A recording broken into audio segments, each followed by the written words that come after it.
Aku perasan juga sejak kebelakangan ni, ramai gila kot yang sedang bergiat aktif. Ada yang dah start jogging, ada yang main pickleball. Macam cakap dengan cermin kan? Sebab akulah orang tu. Tapi tak apa, kalau korang pun seorang yang aktif, aku nak recommend satu TWS terbaru daripada Huawei. Ini dia Huawei Free Arc.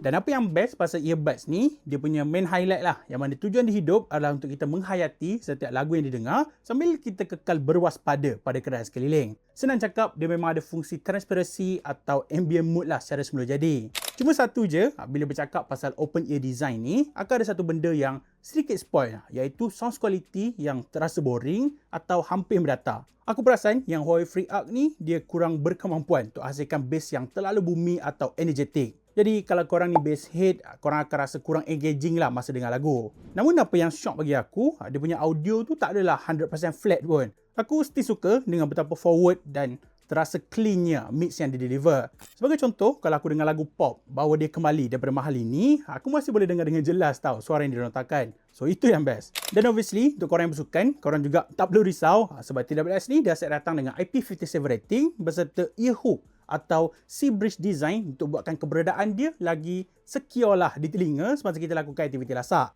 Last but not least, Huawei Free Arc sebenarnya mampu untuk bertahan selama 7 jam pada single charge dan 28 jam secara total bersama charging case. Jadi, kalau sekarang ni korang tengah mencari sebuah open ear TWS yang bagus, aku personally recommend Huawei Free Arc ni. Dia bukan je mampu untuk buat kita rasa enjoy masa dengar lagu, tapi dia juga membantu untuk beri kita keselesaan semasa bersukan. Itu yang penting kan? So, go check it out.